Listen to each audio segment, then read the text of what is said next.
Jamal Thomas. Guys, I want to talk about Sam Ronan. I like this kid. Granted, he's not going to win. But I like him. I was watching an interview with him, and actually I've seen a few of his interviews. But specifically, I want to talk about the one with Jordan Chariton. So let's take a look at it first. Or if it's just these people are ignorant. Do you find that, you know, do the leaders that are running for this, you can't get in their head, but even the DNC members that go to this, is there an acknowledgement that that's the problem, or they're completely clueless? So, I mean, you hit the nail on the head. They are either clueless or they are just burying their head in the sand. I think that's the best phrase to put it. And you're right, I am the only one that's talking about it. And it's actually a little frustrating because during the past couple of debates, I have been able to drive the narrative to at least get to the grassroots level, to like the actual county level, to make sure the people who are running are getting the funds and the support, right? But they still won't admit that the money is the issue, that we need to get rid of it, that there's already examples where grassroots funding and organizing is working and that it is working better than or equal to what's already happening with the big money.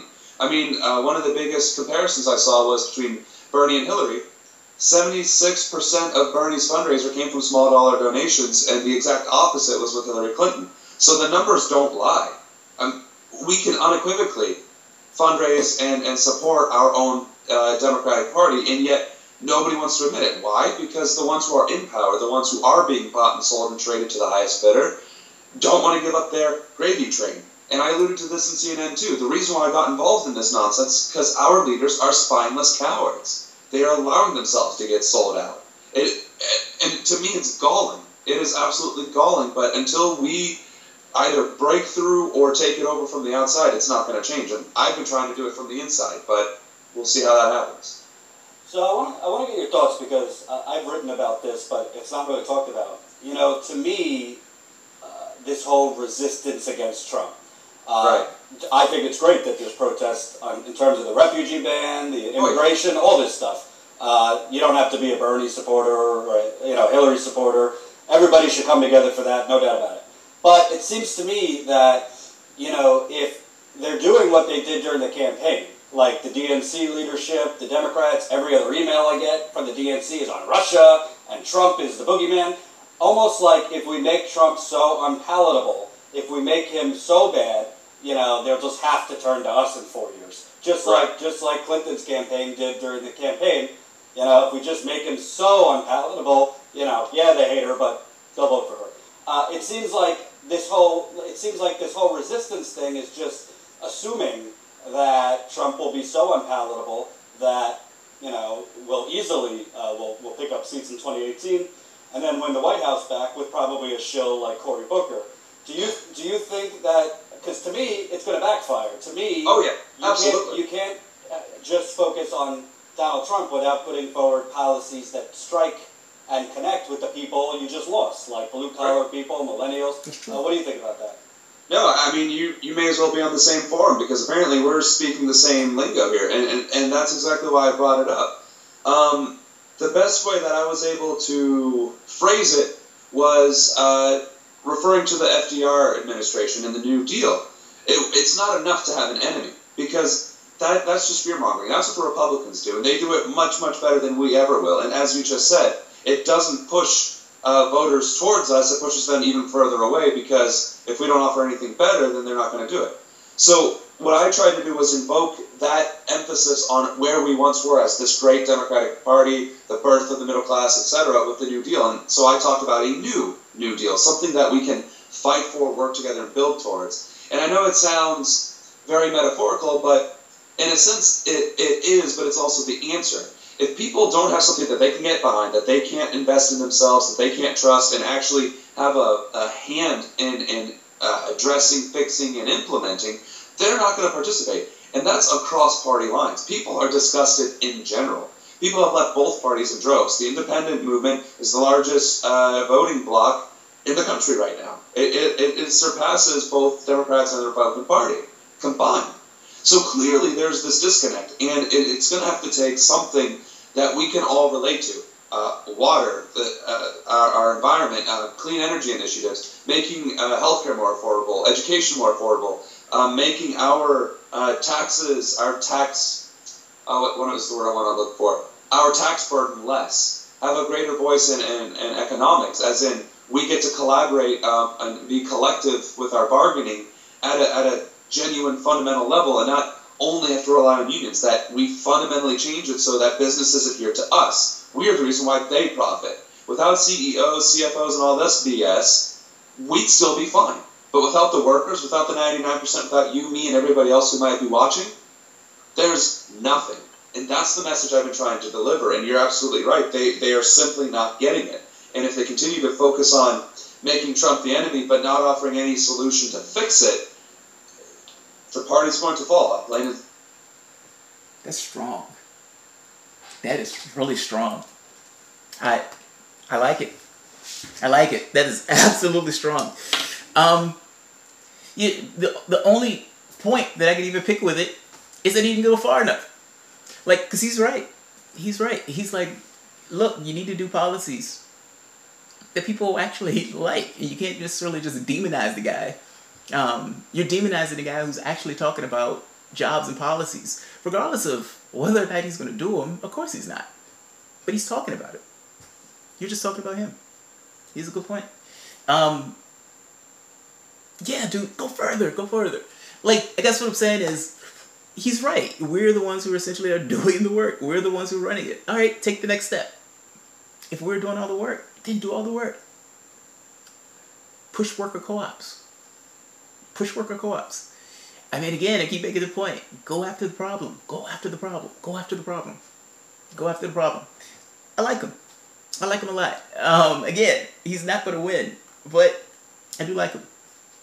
And it's funny, as I watched it, I kind of had this feeling like, yeah, my critique before was right. He is young and everything else, but, there's a great difference between somebody who, I guess the question is there an advantage in not fully being ossified within the boundaries of what other people believe is possible?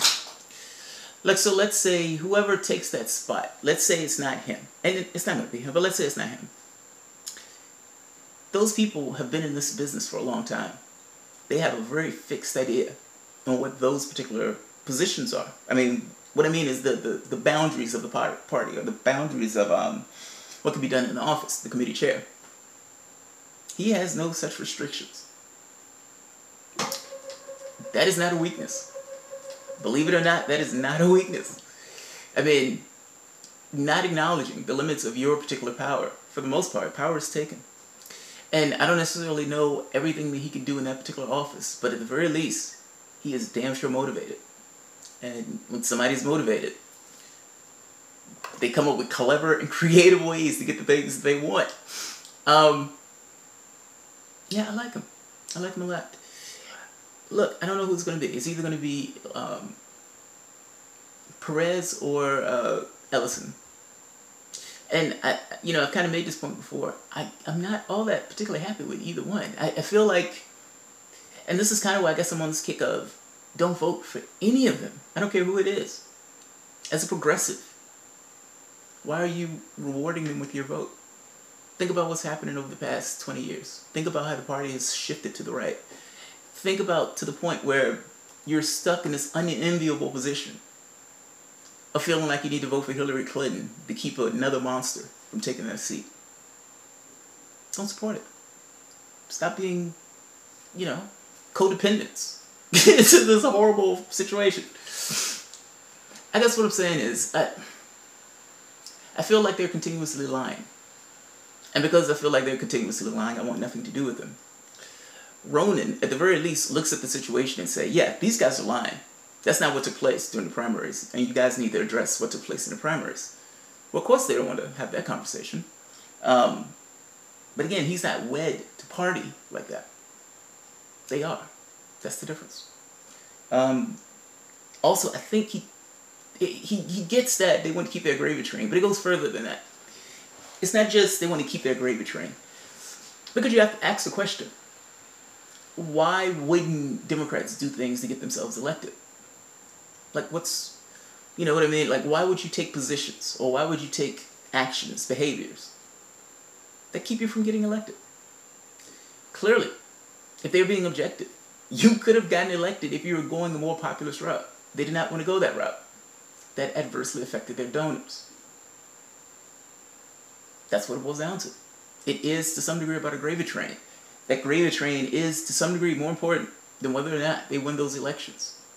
This is a duopoly. Stop looking at these people, these parties, as being, you know, two different things. They're not. They are the same thing. They're codependent duopolies. You give them your vote. They're allowed to divide you using identity and all sorts of stuff. And based upon the division in the society that that stuff creates, they can play one against the other. There is no way, it is impossible for somebody to get $1 billion in the bank with somebody else laying on the street if the population itself says no. If the population is squabbling among themselves about stupid stuff, then yes, that guy can go all the way to the bank. The point I'm getting at is, these parties, for the most part, yes, there may be minor differences between those two things, but the differences is in the sense of, this is the bear, you know, to make you a little okay with dealing with a kangaroo or something. I guess my thought is, it's a goblin argument. It's like, yes, this particular goblin is big, and so you will be okay with a smaller goblin. Just from an intellectual point of view, you would say, well, 4 is less than 5, so okay, I'll take the lesser. It's a scam. It's a trick. They're the same. And ultimately, you end up in the same place. I like Sam Ronan. I like him a lot. I hope that kid sticks around. I don't know what he's going to do after this, but we should definitely keep an eye out for him. Thanks, guys.